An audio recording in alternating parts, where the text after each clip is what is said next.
اهدنا الصراط المستقيم.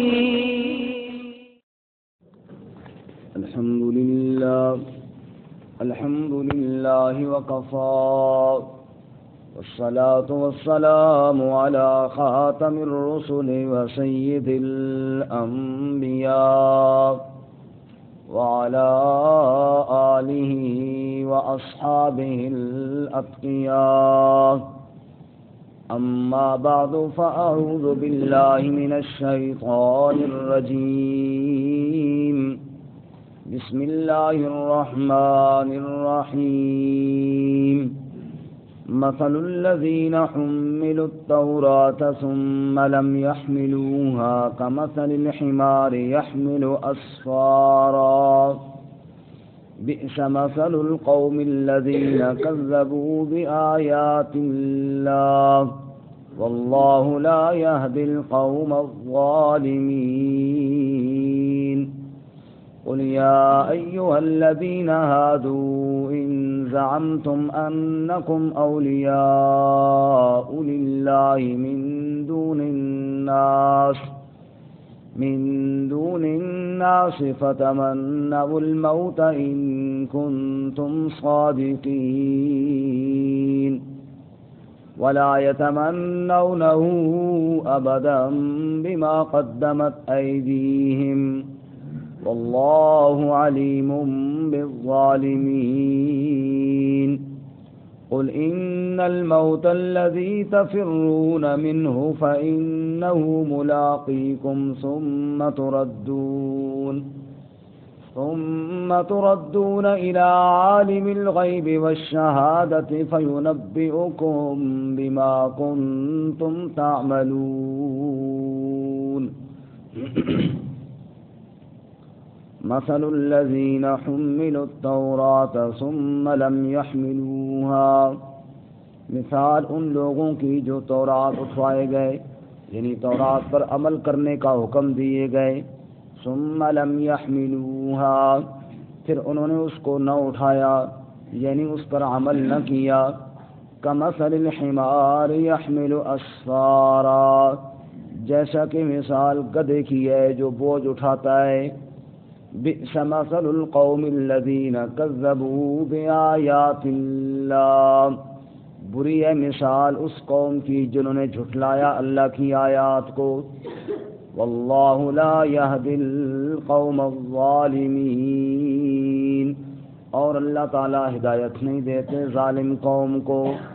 قل یا ایھا الذین ھادوا آپ فرما دیجئے اے وہ لوگوں جو یہودی ہوئے ہو، ان زعمتم اگر تمہارا یہ گمان ہے، انکم اولیاء للہ کہ بے شک تم اللہ کے دوست ہو، من دون الناس باقی لوگوں کے علاوہ، فتمنوا الموت پس تمنا کرو موت کی، ان کنتم صادقین اگر تم سچے ہو تو، ولا یتمنونہ ابدا اور تمنا اس کی نہ کریں گے کبھی بھی، بما قدمت ایدیہم اس لیے جو آگے بھیجا ان کے ہاتھوں نے، واللہ علیم بالظالمین اور اللہ تعالی جاننے والا ہے ظالموں کو. قل ان الموت الذی تفرون منہ آپ فرما دیجئے بے شک وہ موت جس سے تم بھاگتے ہو، فإنہ ملاقیکم بس بے شک وہ تم سے ملنے والی ہے، ثم تردون الی عالم الغیب والشہادہ پھر لوٹائے جاؤ گے تم اس ذات کی طرف جو جاننے والا ہے غیب کو اور ظاہر کو، فینبئکم بما کنتم تعملون بس وہ خبر دے گا تمہیں ان اعمال کی جو تم کرتے تھے. سبحان ربک رب العزت عما یصفون، سلام علی المرسلین والحمد للہ رب العالمین. اللهم صل على محمد وعلى آل محمد كما صليت على إبراهيم وعلى آل إبراهيم إنك حميد مجيد. اللهم بارك على محمد وعلى آل محمد كما باركت على إبراهيم وعلى آل إبراهيم إنك حميد مجيد. معزز سامعین، سورۃ الجمعہ آیت نمبر 5 سے لے کر 8 تک آپ کے سامنے تلاوت کی ہیں. اللہ رب العزت ان کے مطابق صحیح بیان کی توفیق عطا فرمائے اور ہمیں قرآن و سنت پر عمل کرنے کی توفیق عطا فرمائے. گزشتہ سبق میں آپ نے سنا کہ کائنات کی ہر چیز اللہ کی تسبیح بیان کرتی ہے، اور اللہ تعالیٰ نے محمد الرسول اللہ صلی اللہ علیہ وسلم کو عظیم الشان رسول بنا کر بھیجا، اور آپ کی ذمہ داریاں لگائیں، اور آپ یہ کام کیا کرتے تھے کہ اللہ کی آیتیں پڑھ کر سناتے، لوگوں کا تزکیہ فرماتے اور انہیں کتاب و حکمت کی تعلیم دیا کرتے تھے. آپ صلی اللہ علیہ وسلم سے پہلے لوگ گمراہی میں تھے، اور اسی طرح آپ کے بعد جو لوگ آئیں گے آپ سب کے لیے رسول بنا کر بھیجے گئے ہیں، اور یہ اللہ کا فضل ہے، اللہ جس کو چاہتا ہے عطا فرماتے ہیں. چونکہ رسول اللہ صلی اللہ علیہ وسلم کے مخالفین میں سے ایک تو وہ عرب کے ان پڑھ لوگ تھے جن کو مشرکین عرب کہتے ہیں، اور دوسرا گروہ اہل کتاب کا تھا. اہل کتاب میں پھر آگے 2 گروہ تھے، یہودی اور عیسائی. لیکن جو یہود تھے یہ سازشی اور مسلمانوں کے سخت ترین دشمن تھے. حالانکہ مدینہ منورہ میں یہ لوگ آباد ہی اس لیے ہوئے تھے کہ اپنی کتابوں میں پڑھا تھا کہ آخری نبی یہاں آئیں گے تو ہم ان کے معاون و مددگار بنیں گے. لیکن نبی صلی اللہ علیہ وسلم کی آمد سے پہلے چونکہ باقی عرب والے تو ان پڑھ لوگ تھے اور یہ پڑھے لکھے لوگ تھے، تو ان کی عزت، ان کا احترام ایک بن گیا، لوگوں کے ہاں ان کا مقام بن گیا کہ یار یہ پڑھے لکھے لوگ ہیں، ان کا احترام کیا جاتا تھا، ان کو عزت کی نگاہ سے دیکھا جانے لگا. اب جب رسول اللہ صلی اللہ علیہ وسلم تشریف لائے اور آپ نے اعلان نبوت کیا تو اب چاہیے تو یہ تھا کہ یہ فوراً آپ صلی اللہ علیہ وسلم پر ایمان لے آتے، کیونکہ یہ بالکل پہچانتے تھے کہ یہی وہ نبی ہیں جن کے انتظار میں ہم تھے. تو جاہل لوگوں کو تو نہیں پتہ تھا نا، جو عام ان پڑھ عرب کے لوگ تھے، ان کو تو پتہ تھا. قرآن پاک میں اللہ فرماتے یعرفونہ کما یعرفون ابناءہم، یہ میرے نبی کو ایسے جانتے ہیں جیسے بندہ اپنے سکے بیٹے کو جانتا ہے کہ یہ میرا بیٹا ہے، اس طرح جانتے تھے. یعنی 100% ان کو یقین تھا کہ یہی اللہ کے سچے نبی ہیں جنہوں نے آخر میں آنا تھا، اور یہی محمد رسول اللہ صلی اللہ علیہ وسلم ہیں. لیکن اب انسان جو ہے نا یہ لالچ میں بڑے بڑے غلطیاں کر جاتا ہے. اب انہوں نے کہا کہ اگر ہم آپ صلی اللہ علیہ وسلم پر ایمان لاتے ہیں تو یہ جو ہمارا بنا ہوا ایک مقام، جو لوگ ہمیں عزت کرتے ہیں، ہمیں بڑا سمجھتے ہیں، فیصلے ہم سے کرواتے ہیں، مسئلے ہم سے پوچھتے ہیں، یہ تو زیرو ہو جائے گا، اور یہ تو سارا نبی صلی اللہ علیہ وسلم کے پاس چلا جائے گا مقام. اور جو بھی لوگوں نے جناب بات پوچھنی ہوگی نبی صلی اللہ علیہ وسلم سے پوچھیں گے، اور ہم تو آپ کے پھر پیچھے پھرتے ہوں گے غلاموں کی طرح. تو یہ ہمارے یہ چودراہٹ اور یہ بڈیرا پان جو بنا ہوا یہ تو ختم ہو جائے گا. ان بدبختوں نے اپنے اس دنیاوی جاہ و حشم کی وجہ سے اللہ کے سچے نبی کو سچا جانتے ہوئے بھی انکار کر دیا. نعوذ باللہ من ذلک. ایسی بدبختی غالب آئی ان پر اس دنیاوی لالچ کی وجہ سے کہ اللہ کے نبی صلی اللہ علیہ وسلم کا انکار کر دیا. اب یہ 2 قسم کے کام کرتے تھے. ایک تو وہ لوگ جن کو بالکل تورات پڑھنی نہیں آتی تھی، ان سے یہ تورات کی وہ آیتیں چھپاتے تھے جن میں اللہ کے نبی صلی اللہ علیہ وسلم کی تعریفیں اور آپ صلی اللہ علیہ وسلم کی عظمت لکھی تھی، وہ تو چھپاتے تھے. اور دوسرے وہ لوگ تھے کہ جن کو کچھ پتہ تھا، کچھ پڑھتے تھے، کچھ آیات سنی تھی، وہ جب ان سے پوچھتے کہ یہ تورات میں تو لکھی ہوئی ہیں صفات، تو یہ وہی نبی نہیں ہے؟ کہتے نہیں نہیں یہ وہ نہیں ہے. پھر وہ آگے ان صفات کی غلط تعویلیں کر کے ایسا تاثر دینے کی کوشش کرتے ہیں کہ تورات میں جس نبی کا ذکر ہے یہ وہ نبی نہیں ہے. نعوذ باللہ من ذالک. سورۃ البقرہ میں اللہ تعالیٰ نے ان کی دونوں حرکتوں کو بیان کیا. لا تلبسوا الحق بالباطل وَتَكْتُمُ الْحَقَّ وَأَنْتُمْ تَعْلَمُونَ، حق کو باطل کے ساتھ ملاؤ بھی نہیں، یعنی شک میں نہ ڈالو، اور حق کو چھپاؤ بھی نہیں، وَأَنْتُمْ تَعْلَمُونَ، اور تم جانتے ہو کہ ہم یہ گڑبڑ کر رہے ہیں، یہ کام نہ کرو۔ تو بہرکیف جو جان بوجھ کر علم رکھتے ہوئے پھر اس قسم کی گڑبڑ کرے، ظاہر بات ہے کہ اس جیسا بدنصیب اور بدبخت کوئی نہیں۔ اسی لیے اللہ تعالیٰ نے ان کے اوپر غضب نازل فرمایا، غیر المغضوب علیہم ولا الضالین۔ ضالین کے لیے تو عیسائیوں کی مثال ہے کہ وہ بھٹک گئے، ظالین میں گمراہ غلط ہو گئے، عیسیٰ علیہ السلام کی محبت میں اتنے آگے نکل گئے کہ ان کو اللہ کا بیٹا قرار دے دیا، نعوذ باللہ، یہ غلطی ہوئی ان سے۔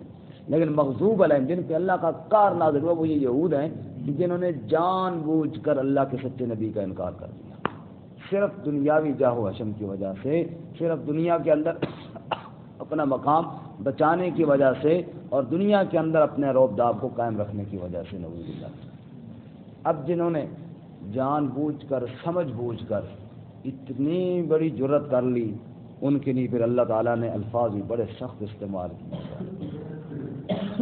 اللہ فرماتے ہیں ان کی مثال، اب ان کو عالم نہ سمجھو، یہ تورات کو جاننے والے ہیں جی، یہ بڑے عالم ہیں، اور میں یہ یوں سمجھو جیسے گدھے کے اوپر کتابیں، گدھے کے اوپر آپ 2 من مٹی لاد دیں، 2 من سیمنٹ ڈال دیں، یا 2 من کتابیں ڈال دیں، اس کو کوئی پتہ نہیں ہے کہ میرے اوپر کتابیں ہیں یا مٹی ہے یا کیا چیز ہے۔ فرمایا ان کی بھی یہی مثال ہے کہ انہیں پتہ ہی نہیں ہے کہ ہمیں اللہ تعالیٰ نے تورات کا علم دیا تھا، اور پھر ہم نے اس پہ عمل کرنا تھا، اور ہم تو سب سے پہلے نبی کی تائید کرنے والے ہوتے، تاکہ ہماری وجہ سے باقی لوگ بھی وہ سمجھتے کہ واقعی یار یہ صاحب علم ہے اور یہ سمجھ رہے ہیں۔ بلکہ ان بدبختوں نے اتنی الٹی چالیں چلی جو اللہ نے بیان بھی کی ہیں قرآن پاک میں۔ اللہ تعالیٰ ان کی ایک چال کو بیان کرتے ہیں، وقالت طائفة من اہل الکتاب آمنوا بالذی انزل علی الذین آمنوا وجہ النہار واکفروا آخرہ لعلہم یرجعون۔ انہوں نے آپس کے اندر مشورہ کیا کہ یار یہ جب اسلام تیزی سے پھیلتا جا رہا ہے، مسلمان دن بدن ہلکا بگوش اسلام ہو رہے ہیں، اس کو روکنے کی کوئی ترتیب کی جائے۔ حالانکہ ان بدبختوں کو چاہیے تھا یہ پہلے ایمان لاتے۔ اچھا، اب روکنے کی ترتیب کا انہوں نے ایک مشورہ بنایا کہ ایسے کرتے ہیں، چند بندے جاؤ نبی صلی اللہ علیہ وسلم سے ملو، اسلام قبول کرو جھوٹ موٹ کا، اوپر سے کہو کہ ہم مسلمان ہوتے ہیں، آپ سے بیعت کرو، اسلام لاؤ، سارا دن نبی پاک کے پاس گزارو، صبح چلے جاؤ، اور شام کے ٹائم کو نہیں جی ہم تو سمجھ کے آئے تھے یہ اللہ کے سچے نبی ہیں، لیکن یہ وہ نبی نہیں ہے، اور پھر واپس آ جاؤ۔ تمہارے اس عمل سے یہ فائدہ ہوگا جو مسلمان ہیں نا سچے، ان کے دلوں میں شک پیدا ہوگا، وہ کہیں گے یار یہ صاحب علم لوگ تھے، یہ تورات کے جاننے والے تھے، یہ بیچارے تو ایمان لائے، لیکن جب انہیں پتہ چلا کہ یہ وہ نبی نہیں ہے تو یہ واپس چلے گئے۔ ان بدبختوں نے یہ پروگرام بنایا، اللہ نے وحی کے ذریعے پہلے ہی بتا دیا، نبی پاک نے پڑھ کے سنا دیا، بھائی کوئی گروہ آئے گا اور وہ اس قسم کی حرکت کرے گا، اس سے متاثر نہیں ہے۔ ان بدبختوں نے یہ کرتوت کرنے شروع کیے۔ اللہ تعالیٰ کیا فرماتے ہیں پھر؟ فرمایا مثل الذین حملوا التوراۃ ثم لم يحملوها۔ اللہ فرماتے ہیں پھر آؤ تمہیں مثال بتائیں نہ ان لوگوں کی جن کو تورات کا علم دیا گیا تھا پھر انہوں نے اس پہ عمل نہ کیا۔ تورات اٹھوائی گئی تھی پھر نہ اٹھائی، مطلب عمل کرنے کا حکم دیا گیا تھا پھر عمل نہ کیا۔ اللہ فرماتے ہیں کمثل الحمار يحمل اسفارا، ان کی مثال تو گدھے کی طرح ہے جو بوجھ اٹھا رہا ہے۔ سمجھ آئی؟ علم مقصود نہیں ہے، عمل مقصود ہے۔ علم عمل کا راستہ اور ذریعہ ہے۔ ہمارے استاد حضرت مولانا شیر محمد صاحب رحمۃ اللہ علیہ، بڑے اللہ کے ایک ولی تھے ہمارے علاقے میں، وہ فرماتے تھے دین 3 چیزوں کا نام ہے۔ کتنی چیزوں کا نام ہے؟ علم، عمل، اخلاص۔ علم، عمل، اخلاص، کہ ہم نے کرنا کیا ہے پہلے اس کا علم ہونا چاہیے، علم جب آ گیا پھر اس پہ عمل ہونا چاہیے، اور عمل جو ہو وہ اخلاص کے ساتھ ہونا چاہیے، بس یہی دین ہے۔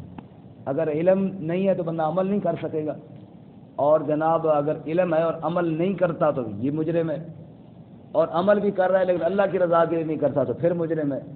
تو اس لیے علم پر عمل اور اللہ کی رضا اخلاص کے ساتھ، یہی دین ہے سارا۔ اللہ ہمیں یہ تینوں چیزیں نصیب فرمائے۔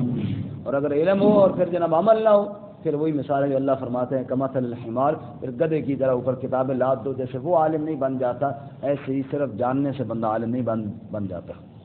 فرمایا کمثل الحمار يحمل اسفارا، جیسا کہ مثال گدھے کی اس نے بوجھ اٹھایا. بئس مثل القوم الذين كذبوا بآيات اللہ، فرماتے ہیں بری ہے مثال اس قوم کی جنہوں نے اللہ کی آیتوں کو جھٹلایا. ارے انسانوں تمہیں تو اللہ نے اشرف المخلوقات بنایا تھا. لقد خلقنا الانسان فی احسن تقویم، تمہیں تو بڑی اچھے انداز میں ساری مخلوق سے خوبصورت کر کے اللہ نے پیدا کیا تھا. اور اللہ فرماتے ہیں تمہیں تو ہم نے بڑی عزتیں اور عظمتیں عطا کی تھیں، لیکن اب گدھے کے ساتھ مثال دی جا رہی ہے. کیوں؟ یہ تمہارے اپنے کرتوتوں کی وجہ سے. قرآن کریم کے اندر ایک دو دفعہ جگہ اور بھی مثال آئی ہے، وہ میں عرض کر دوں.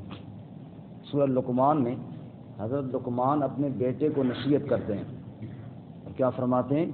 وَلَا تُصَعِّرْ خَدَّكَ لِلنَّاسِ وَلَا تَمْشِ فِي الْأَرْضِ مَرَحًا، اے میرے بیٹے بڑی باتیں پھیلا کر، چوڑا ہو کر، لمبی لمبی نہ چھوڑا کر، لمبی لمبی باتیں نہ کیا کر.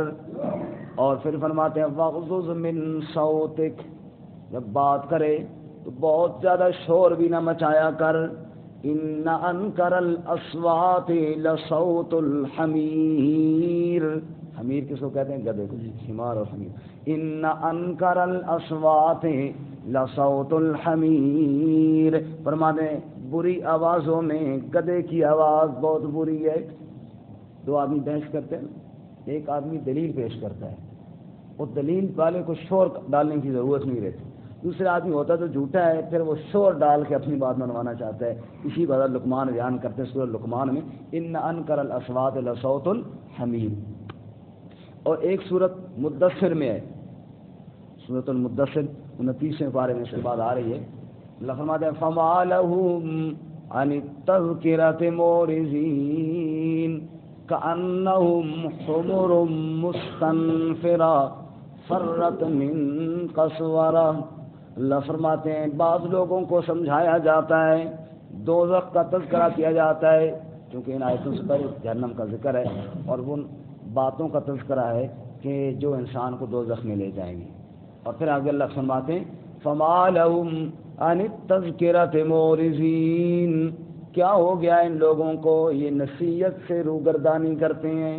جب بات سمجھائی جائی تو سننے کے لیے تیار نہیں ہوتے، جب میری آیتیں بیان کی جائیں تو وہ قریب نہیں آتے، میری آیات سننے کے لیے تیار نہیں، سمجھنے کے لیے تیار نہیں. اگر اللہ فرماتے ہیں کأنہم حمر مستنفرہ، جو میری آیتوں سے دور بھاگتا ہے، جو میری نصیحت سے دور بھاگتا ہے، اس کی مثال کأنہم حمر مستنفرہ، جیسا کہ بتکا ہوا گدھا ہو. حمر حمار کی جمع حمر، مستنفرہ بتکا ہوا. دیکھیں نا بھاگ رہا ہوتا ہے، ڈھینچو ڈھینچو بھی کرتا ہے اور دم بھی اٹھائی ہوئی ہے اور ایسے بھاگ رہا ہے. اللہ فرماتے ہیں فرت من قسورہ، جیسے شیر کو دیکھ کر گدھے بھاگتے ہیں نا، ایسے ہی میری آیتوں کو دیکھ کر بعض لوگ بھاگنا شروع ہو جاتے ہیں. تو یہ اللہ تعالیٰ نے مثالیں دی ہیں ان لوگوں کی جو اللہ کی نگاہوں میں گر گئے ہیں. اصل عزت تو وہ ہے نا جو اللہ کی نگاہ میں ہو. اگر اللہ کی نگاہ میں بندے کی کوئی عزت نہیں تو پھر دنیا کی عزتوں کا کیا؟ دنیا کے اندر میں اپنے ساتھ عالم لکھا ہوں، میں اپنے ساتھ مولوی لکھا ہوں اور خطیب لکھا ہوں اور قاری لکھا ہوں، پتہ نہیں کیا کیا لکھا ہوں. اللہ کی نگاہ میں میرے ہاں یہ عزت ہوگی، میرے گدھا کہا جائے، پھر اس عزت دنیا کی عزت کا کیا فائدہ؟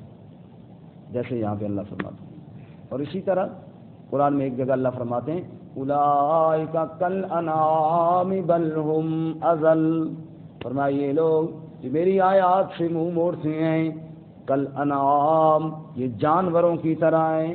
پھر فرماتے ہیں بل ہم اضل، بلکہ جانوروں سے بھی بدتر ہیں، کیونکہ جانور تو کبھی میرے ساتھ کفر نہیں کرتے، جانور تو کبھی میری آیات کا انکار نہیں کرتے، یہ ان سے بھی بڑے ہوئے ہیں.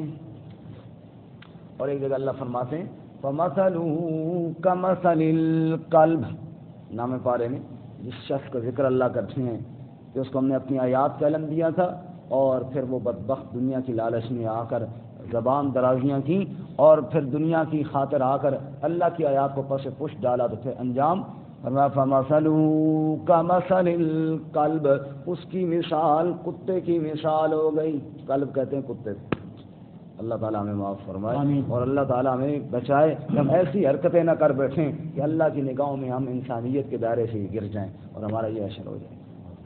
اللہ فرماتے ہیں وَاللَّهُ لَا يَهْدِي الْقَوْمَ الظَّالِمِينَ، اور اللہ ظالم قوم کو ہدایت نہیں دیتا، ہدایت اس کو ملتی ہے جو اخلاص کے ساتھ اللہ سے طلب کریں۔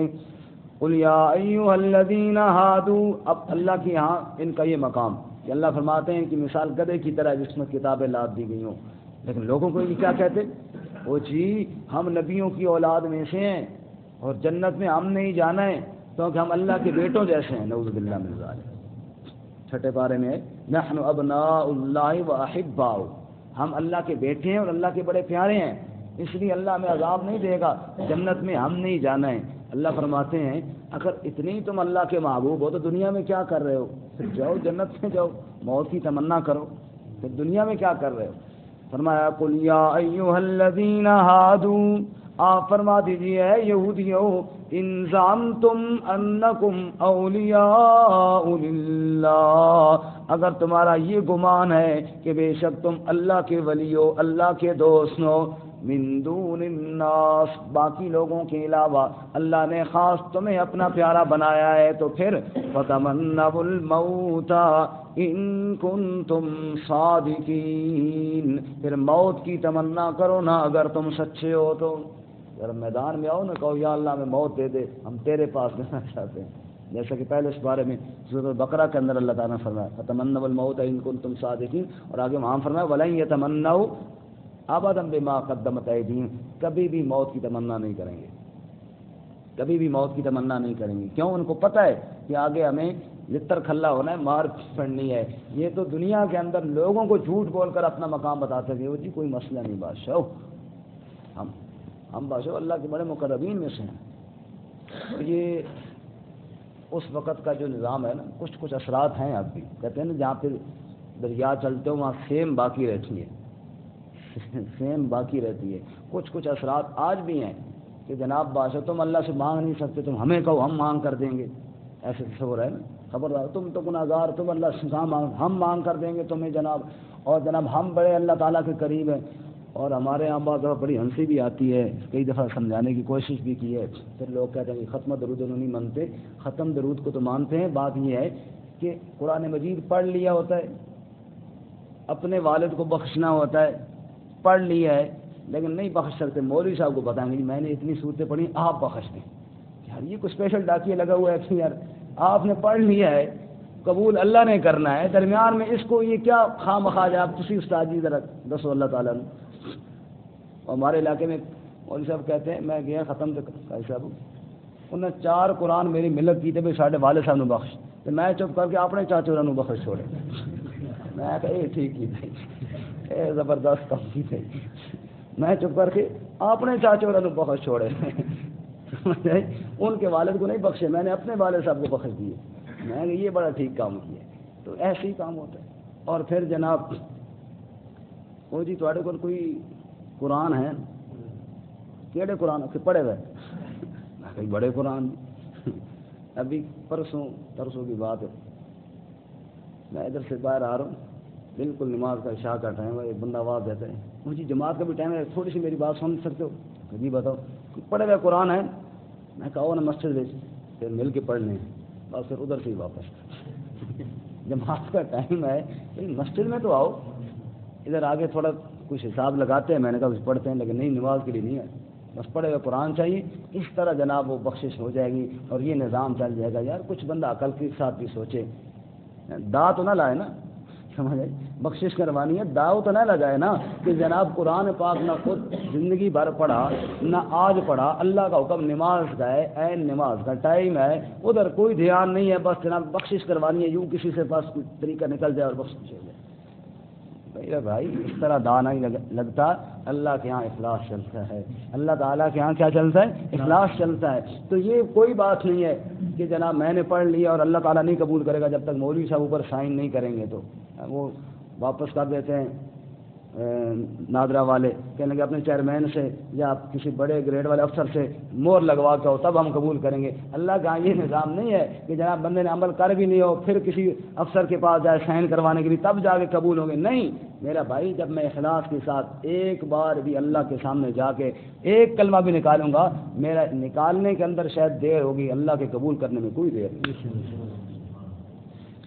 قل یا ایھا الذین ھادوا ان زعمتم انکم اولیاء للہ، اگر تم اللہ تعالیٰ کے دوست ہو باقی لوگوں کے علاوہ، فتمنوا الموت ان کنتم صادقین، پھر موت کی تمنا کرو نا اگر تم سچے ہو، لیکن ولا یتمنونہ ابدا بما قدمت ایدیہم، کبھی موت کی تمنا نہ کریں گے کیونکہ اپنے اعمال جو پتہ ہیں ان کو پتہ ہے۔ یہ تو لوگوں کو کہتے ہیں کہ جناب ہم بادشاہ تمہیں چھڑا لیں گے، لیکن پتہ ہے کہ ہم خود وہاں پہ پکڑے ہوئے ہوں گے۔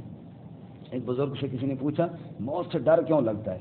آج میں بھی یاد ہم سب اسی یہی حالت ہے نا، خوف آتا ہے یار کاش میں نہ مروں تو اچھا ہے۔ موت سے ڈر کیوں لگتا ہے؟ انہوں نے بڑا پیارا جواب دیا، فرمانے لگے رات کے 12 ساڑھے 12 بجے کا ٹائم ہو، جب جنگل میں قبرستان ہوتے ہیں دیہات میں اکثر وہ بڑے بڑے جنگل بنا ہوتا ہے، بڑے بڑے قبرستان، تو وہاں قبرستان جو جنگل میں ہو تو خوف آتا ہے ادھر جاتے ہوئے یا نہیں آتا ہے؟ جی بالکل ڈر لگتا ہے، ادھر اندھیرا بھی ہے، ادھر جنگل ہے، کئی موذی جانوروں کا خطرہ پتہ نہیں اور کیا۔ اور آبادی کے اندر ڈر نہیں لگتا کیونکہ آبادی کے اندر لائٹیں ہوتی ہیں، کچھ لوگ ہوتے ہیں، تو گھر کے اندر نہیں ڈر لگتا۔ اندھیرے خوفناک جنگل میں آدھی رات کے وقت ویرانگے میں جاتے ہوئے ڈر لگتا ہے کہ نہیں لگتا؟ اور مانے یہی مثال ہے ہماری، ہم نے دنیا کو آباد کی ہے، آخرت کو برباد کی ہے، اس کو ہم نے خوفناک جنگل بنایا ہوا ہے آگے۔ اگر ہم وہاں اعمال اور توبہ استغفار کا ایک ذخیرہ بھیجتے ہوتے نا اور اس کو ہم آباد کرتے تو وہاں جاتے ہوئے ڈر نہ لگتا ہمیں، وہ شہر بنا ہوا ہوتا۔ سمجھ آئی؟ ہم نے جو آخرت کو برباد کیا ہے اس لیے وہاں جاتے ہوئے ہمیں کیا لگتا ہے؟ ڈر لگتا ہے۔ اللہ فرماتا ہے کبھی بھی موت کی تمنا نہیں کریں گے، کیوں؟ بما قدمت ایدیہم، اپنے ہاتھوں کی کمائی کی وجہ سے۔ واللہ علیم بالظالمین، اللہ ظالموں کو جانتا ہے۔ آخری آیت میں فرمایا کہ یہ بات ہے کہ تمنا کرو یا نہ کرو، موت نے بار کیا آنا ہے، موت نے کیا کرنا ہے؟ آنا ہے۔ وَقُلْ إِنَّ الْمَوْتَ الَّذِي تَفِرُّونَ مِنْهُ، آپ فرما دیجئے بے شک وہ موت جس سے تم بھاگتے ہو نا، فَإِنَّهُ مُلَاقِيكُمْ، بس بے شک وہ تم سے ملنے والی ہے، موت تمہارے پاس آنے والی ہے، تم موت کے پاس نہیں جا رہے ہو، وہ آئے گی تمہارے پاس۔ اَيْنَمَا تَكُونُوا يُدْرِكْكُمُ الْمَوْتُ، تم جہاں مرضی چلے جاؤ موت آ کے خود تمہیں دبوچ لے گی۔ یہ نہیں کہ تم ادھر نہ جاؤ تم ادھر چلے جاؤ، وہ جی فلانا بندہ ادھر نہ جاتا تو بچ جاتا، نہیں، ادھر جانا جاتا نہ جاتا موت کا وقت تھا اور موت نے آ کر اس کو وہیں پر دبوچنا تھا، یہ اللہ تعالیٰ کا امر تھا، اس ٹل سکتا ہی نہیں ہے۔ فَقُلْ إِنَّ الْمَوْتَ الَّذِي تَفِرُّونَ مِنْهُ، وہ موت جس سے تم بھاگتے ہو نا، فَإِنَّهُ مُلَاقِيكُمْ، پس بے شک وہ تم سے ملنے والی ہے، ثُمَّ تُرَدُّونَ إِلَىٰ عَالِمِ الْغَيْبِ وَالشَّهَادَةِ، پھر تم لوٹائے جاؤ گے اس ذات کی طرف جو غیب اور ظاہر کو جانتا ہے۔ اللہ کے لیے تو سب ظاہر ہے، لیکن تمہارے حساب سے جو غیب تھا نا، جو دل کے اندر چھپی ہوئی باتیں تھیں جو لوگوں کو نہیں پتہ تھیں، اللہ فرماتے ہیں میں سب کو جاننے والا ہوں، میں سب کا علم رکھنے والا ہوں۔ فَيُنَبِّئُكُم بِمَا كُنتُمْ تَعْمَلُونَ، بس اللہ تمہیں خبر دے گا جو تم عمل کرتے تھے۔ پھر ایک عمر کا اللہ کے سامنے حساب دینا ہوگا۔ اللہ اس دن کی ذلت سے ہماری حفاظت فرمائے۔ ترجمہ دوبارہ سنیں۔ وَمَا مَثَلُ الَّذِينَ حُمِّلُوا التَّوْرَاةَ ثُمَّ لَمْ يَحْمِلُوهَا، مثال ان کی جن کو تورات کا علم دیا گیا ثم لم يحملوها، پھر انہوں نے اس پر عمل نہ کیا، كَمَثَلِ الْحِمَارِ يَحْمِلُ أَسْفَارًا، جیسا کہ مثال کر دیکھی جو بوجھ اٹھاتا ہے. بئس مثل القوم الذین کذبوا بآیات اللہ، بری ہے مثال اس قوم کی جنہوں نے جھٹلایا اللہ کی آیات کے ساتھ. واللہ لا یہدی القوم الظالمین، اور اللہ ہدایت نہیں دیتا ظالم قوم کو. قل یا ایھا الذین ھادوا، آپ فرما دیجیے اے یہودیو، ان زعمتم انکم اولیاء للہ، اگر تمہارا یہ گمان ہے کہ بے شک تم اللہ کے دوست ہو، من دون الناس، باقی لوگوں کے علاوہ، فتمنوا الموت، بس تمنا کرو موت کی، ان کنتم صادقین، اگر تم سچے ہو تو. ولا يتمنونه ابدا بما قدمت ایدیہم، اور تمنا نہ کریں گے اس کی کبھی بھی بسبب اس کے جو آگے بھیجا ان کے ہاتھوں نے. واللہ علیم بالظالمین، اور اللہ جاننے والا ہے ظالموں کو. قل ان الموت الذی تفرون منہ، آپ فرما دیجیے بے شک وہ موت جس سے تم بھاگتے ہو نا، فإنہ ملاقیکم، بس بے شک وہ تم کو ملنے والی ہے. ثم تردون الی عالم الغیب والشہادہ، پھر تم لوٹائے جاؤ گے اس ذات کی طرف جو جاننے والا ہے غیب اور ظاہر کو. فَيُنَبِّئُكُم بِمَا كُنتُمْ تَعْمَلُونَ، بس وہ خبر دے گا تمہیں اس کے ساتھ جو تم عمل کرتے تھے.